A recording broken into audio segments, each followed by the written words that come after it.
Hello, this is Let's Talk About Myths, baby! And I am Liv. Well, I hope you all enjoyed this past episode because honestly, that was one of the funnest conversations I've had in a long time.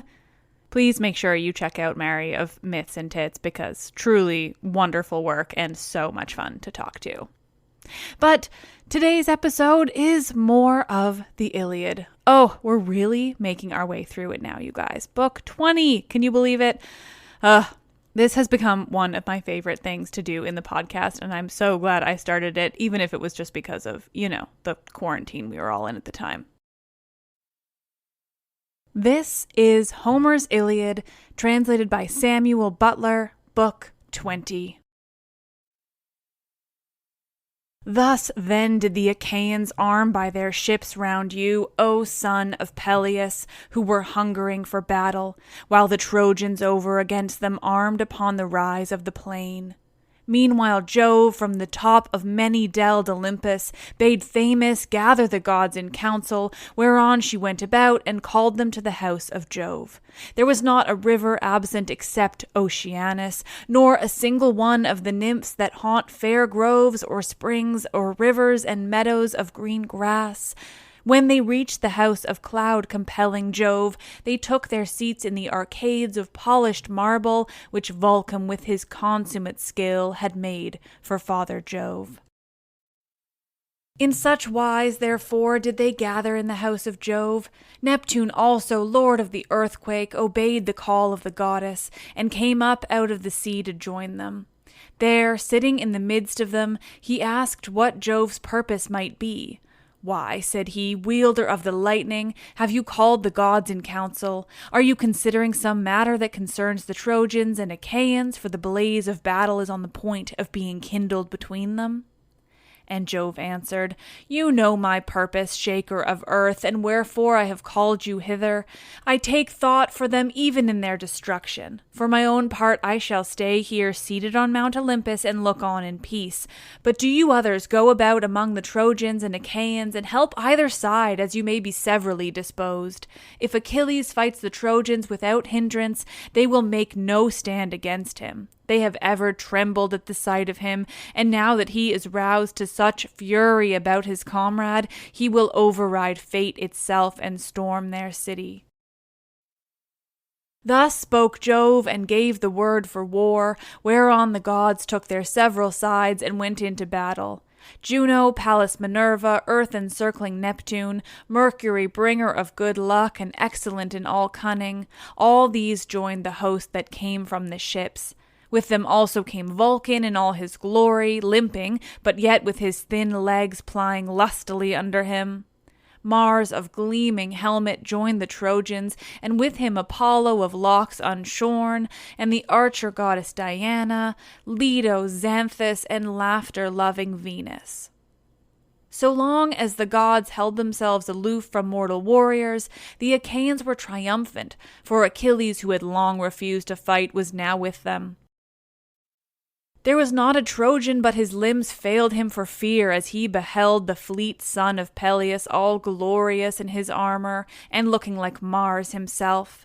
When, however, the Olympians came to take their part among them, forthwith uprose Strife, rouser of hosts, and Minerva raised her loud voice, now standing by the deep trench that ran outside the wall, and now shouting with all her might upon the shore of the sounding sea. Mars also bellowed out upon the other side, dark as some black thundercloud, and called on the Trojans at the top of his voice, now from the Acropolis, and now speeding up the side of the river Simois, till he came to the hill Calicolony.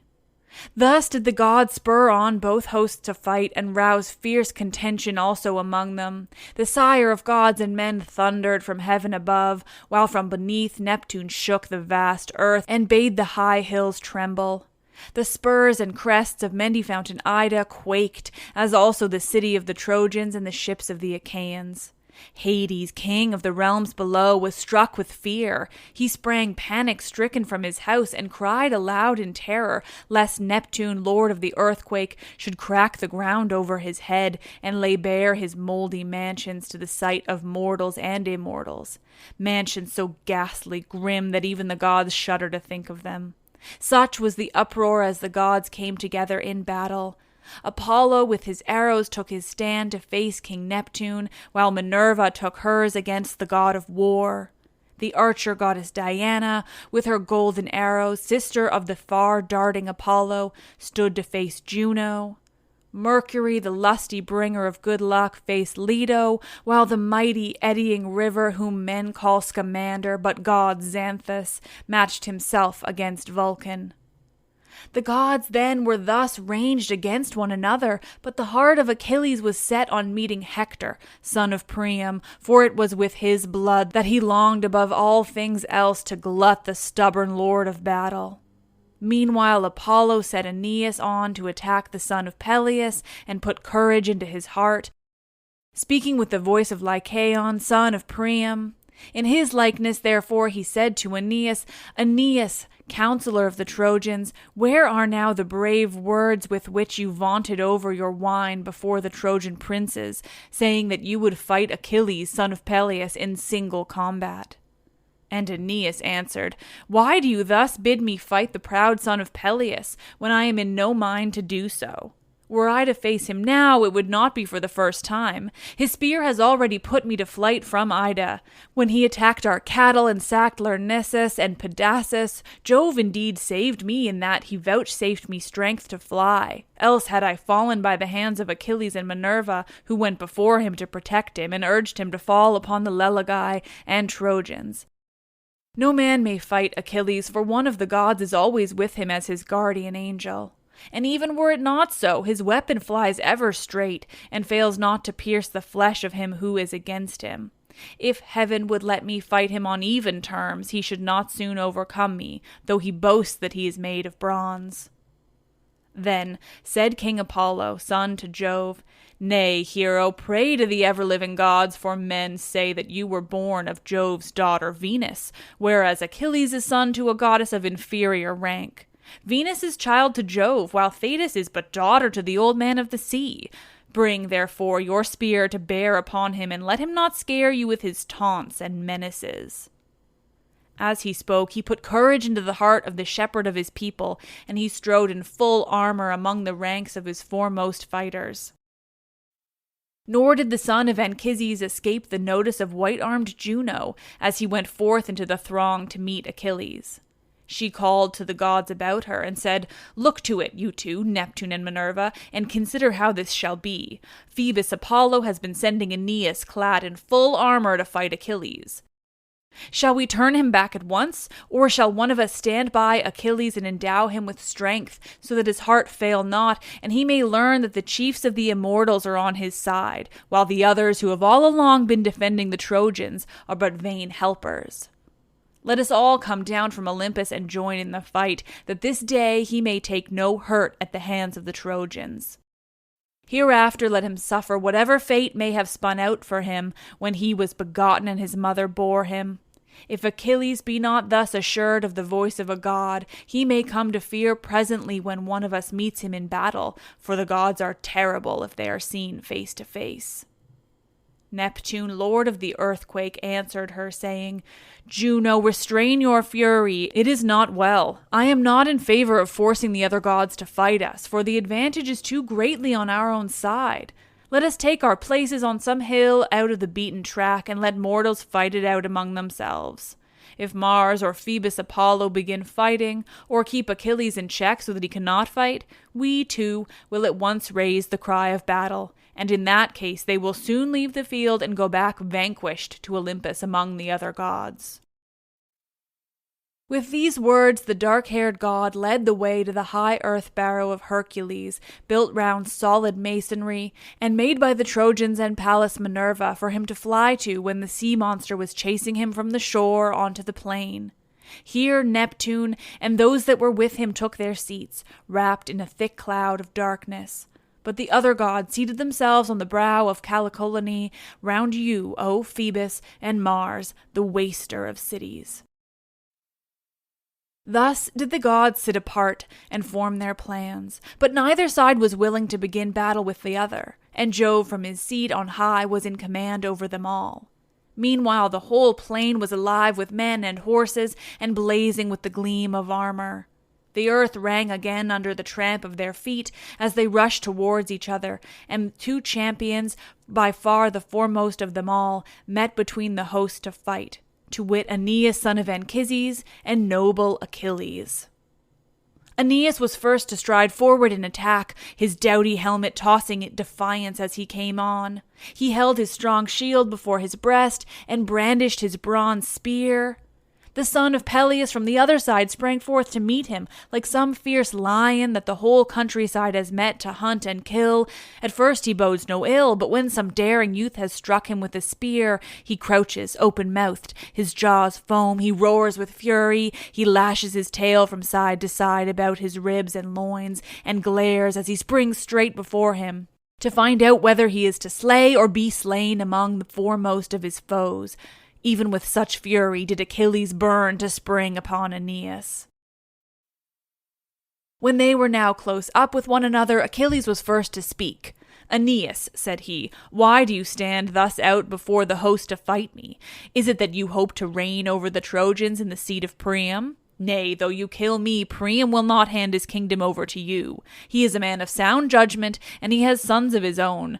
Or have the Trojans been allotting you a demesne of passing richness, fair with orchard lawns and corn lands, if you should slay me?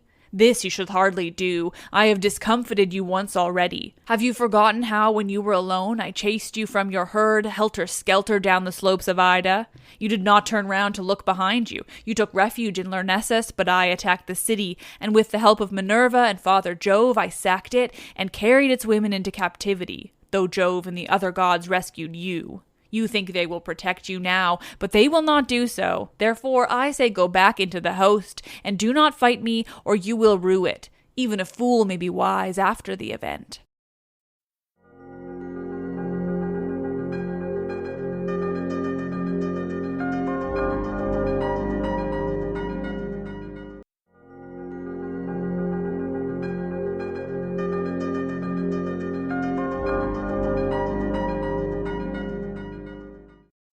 Then Aeneas answered, "Son of Peleus, think not that your words can scare me as though I were a child. I too, if I will, can brag and talk unseemly. We know one another's race and parentage as matters of common fame, though neither have you ever seen my parents nor I yours. Men say that you are son to noble Peleus, and that your mother is Thetis, fair-haired daughter of the sea. I have noble Anchises for my father and Venus for my mother. The parents of one or other of us shall this day mourn a son, for it will be more than silly talk that shall part us when the fight is over. Learn, then, my lineage, if you will, and it is known to many. In the beginning Dardanus was the son of Jove and founded Dardania, for Iliad was not yet established on the plain for men to dwell in, and her people still abode on the spurs of many-fountained Ida. Dardanus had a son, King Erichthonius, who was wealthiest of all men living. He had 3,000 mares that fed by the water meadows, they and their foals with them. Boreas was enamored of them as they were feeding, and covered them in the semblance of a dark-maned stallion. 12 filly foals did they conceive and bear him, and these, as they sped over the rich plain, would go bounding on over the ripe ears of corn, and not break them.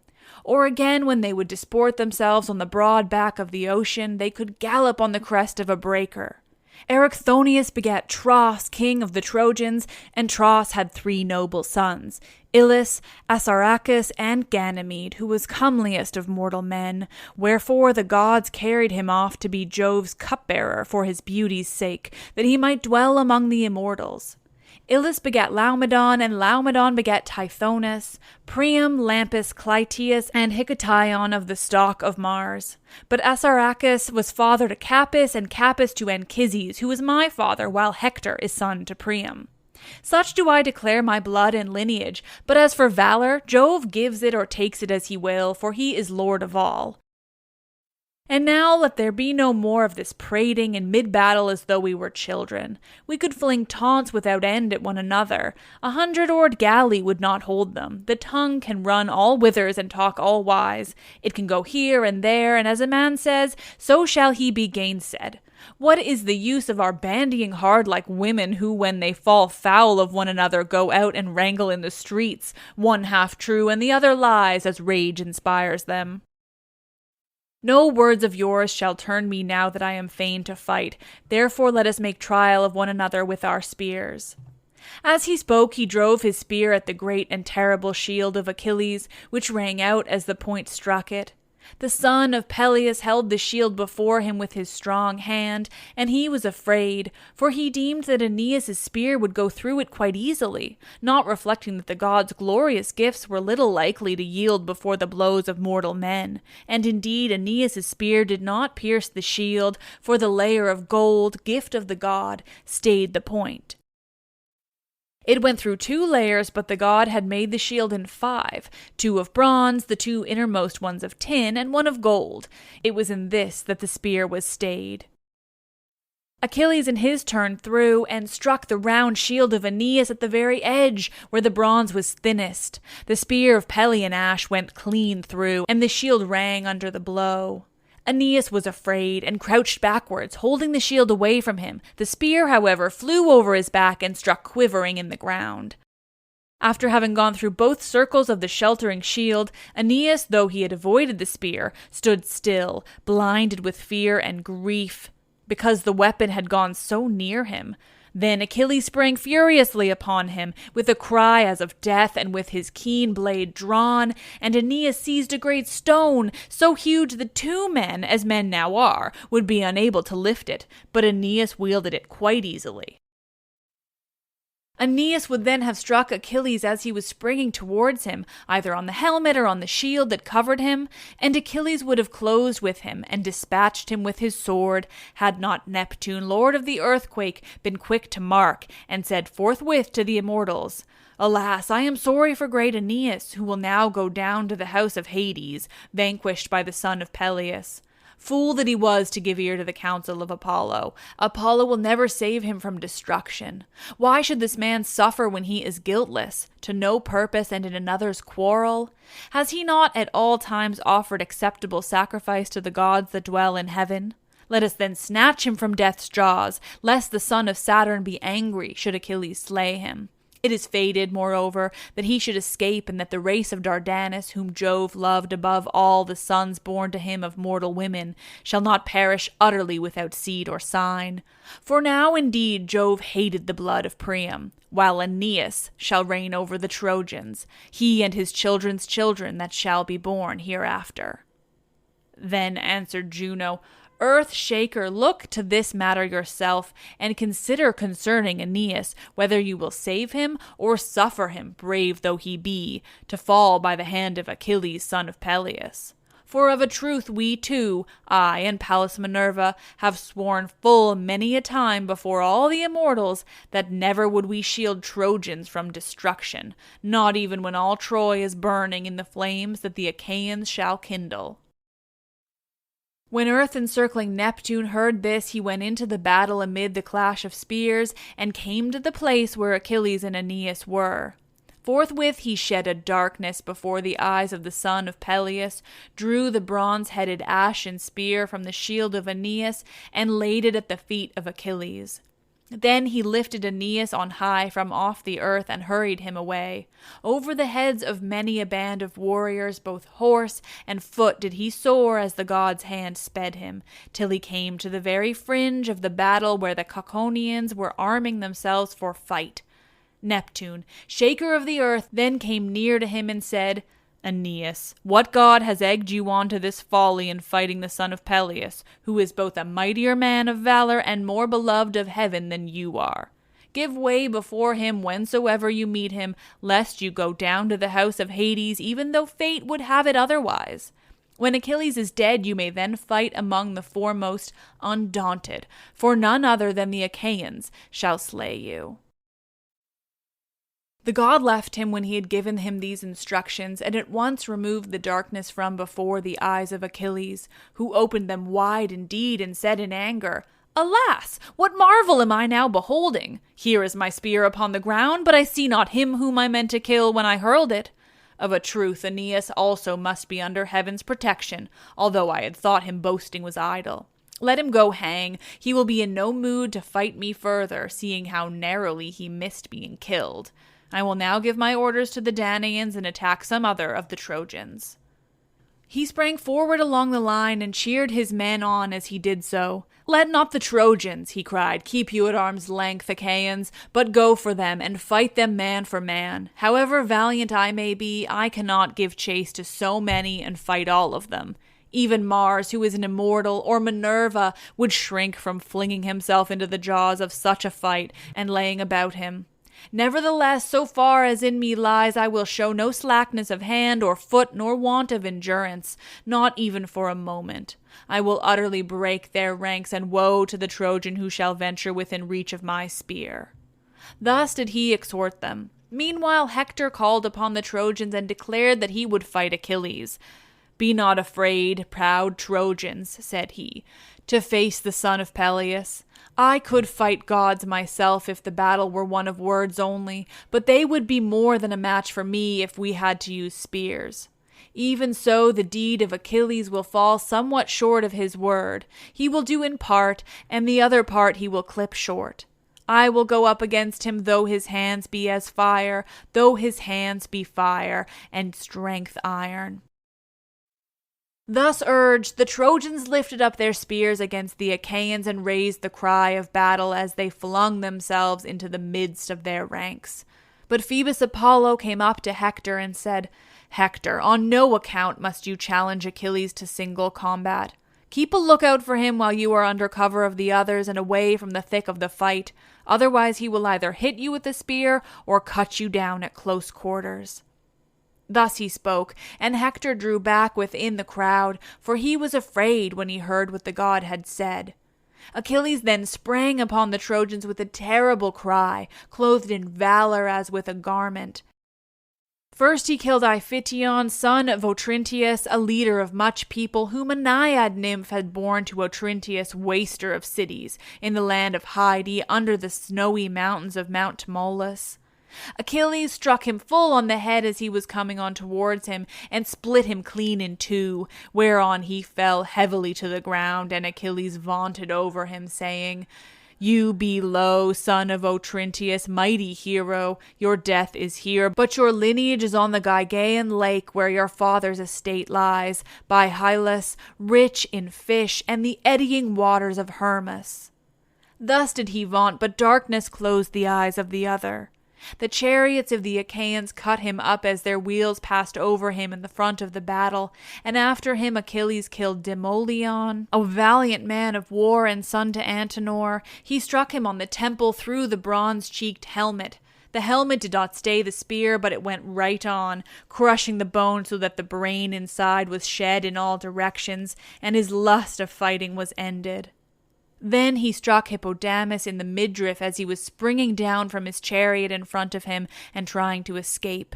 He breathed his last, bellowing like a bull bellows when young men are dragging him to offer him in sacrifice to the king of Helice, and the heart of the earth-shaker is glad. Even so did he bellow as he lay dying. Achilles then went in pursuit of Polydorus, son of Priam, whom his father had always forbidden to fight because he was the youngest of his sons, the one he loved best, and the fastest runner. He, in his folly and showing off the fleetness of his feet, was rushing about among the front ranks until he lost his life, for Achilles struck him in the middle of the back as he was darting past him. He struck him just at the golden fastenings of his belt and where the two pieces of the double breastplate overlapped. The point of the spear pierced him through and came out by the navel, whereon he fell groaning onto his knees, and a cloud of darkness overshadowed him as he sank holding his entrails in his hands. When Hector saw his brother Polydorus with his entrails in his hands and sinking down upon the ground, a mist came over his eyes, and he could not bear to keep longer at a distance. He therefore poised his spear and darted towards Achilles like a flame of fire. When Achilles saw him, he bounded forward and vaunted, saying, "This is he that has wounded my heart most deeply and has slain my beloved comrade. Not for long shall we two quail before one another on the highways of war." He looked fiercely on Hector and said, "Draw near, that you may meet your doom the sooner." Hector feared him not and answered, "Son of Peleus, think not that your words can scare me as though I were a child.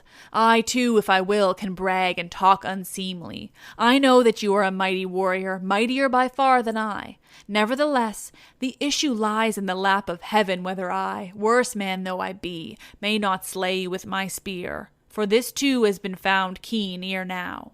He hurled his spear as he spoke, but Minerva breathed upon it, and though she breathed but very lightly, she turned it back from going towards Achilles, so that it returned to Hector and lay at his feet in front of him. Achilles then sprang furiously on him with a loud cry, bent on killing him, but Apollo caught him up easily as a god can, and hid him in a thick darkness. Thrice did Achilles spring towards him spear in hand, and thrice did he waste his blow upon the air. When he rushed forward for the fourth time, as though he were a god, he shouted aloud, saying, "Hound, this time too you have escaped death, but of a truth it came exceedingly near you. Phoebus Apollo, to whom it seems you pray before you go into battle, has again saved you. But if I too have any friend among the gods, I will surely make an end of you when I come across you at some other time. Now, however, I will pursue and overtake the Trojans." On this he struck Dryops with his spear about the middle of his neck, and he fell headlong at his feet. There he let him lie, and stayed Demouchus, son of Philetor, a man both brave and of great stature, by hitting him on the knee with a spear. Then he smote him with his sword and killed him. After this he sprang on Laugonus and Dardanus, son of Bias, and threw them from their chariot, the one with a blow from a thrown spear, while the other he cut down in hand-to-hand fight. There was also Tros, the son of Alastor. He came up to Achilles and clasped his knees in the hope that he would spare him and not kill him but let him go, because they were both the same age. Fool, he might have known he should not prevail with him, for the man was in no mood for pity or forbearance, but was in grim earnest. Therefore, when Tros laid hold of his knees and sought a hearing for his prayers, Achilles drove his sword into his liver, and the liver came rolling out, while his bosom was all covered with the black blood that welled from the wound. Thus did death close his eyes as he lay lifeless. Achilles then went up to Mulius and struck him on the ear with a spear, and the bronze spearhead came right out at the other ear. He also struck Achilles, son of Agenor, on the head with his sword, which became warm with the blood, while death and stern fate closed the eyes of Achilles. Next, in order, the bronze point of his spear wounded Deucalion in the forearm, where the sinews of the elbow are united, whereon he waited Achilles' onset with his arm hanging down and death staring him in the face. Achilles cut his head off with a blow from the sword and flung it, helmet and all, away from him, and the marrow came oozing out of his backbone as he lay. He then went in pursuit of Rigmus, noble son of Pyres, who had come from fertile Thrace, and struck him through the middle with a spear which fixed itself in his belly, so that he fell headlong from his chariot. He also speared Areithus, squire to Rigmus, in the back as he was turning his horses in flight, and thrust him from his chariot, while the horses were struck with panic.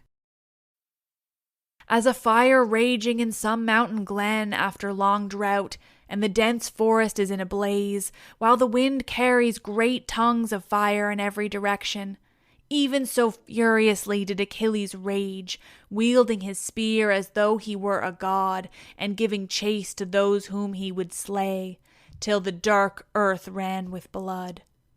Or as one who yokes broad-browed oxen that they may tread barley in a threshing floor, and it is soon bruised small under the feet of the lowing cattle, even so did the horses of Achilles trample on the shields and bodies of the slain. The axle underneath and the railing that ran round the car were bespattered with clots of blood thrown up by the horses' hoofs, and from the tires of the wheels, but the son of Peleus pressed on to win still further glory, and his hands were bedrabbled with gore.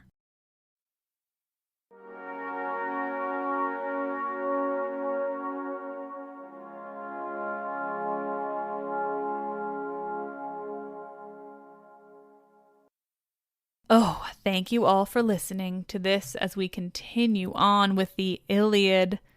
I am having more and more fun with this as I go, both with just how intense it's getting and also how weirdly comfortable I am reading it now. Anyway, it's just really fun, so I hope you all continue to enjoy it. Rate, review, subscribe, you know the drill. A reminder, I have a book available pre-order. What's that? I don't even understand it fully. Anyway, you can pre-order my book if you go to mythbaby.com/book. Check it out. Thank you all so much. You're all the best. I am Liv, and I love this shit.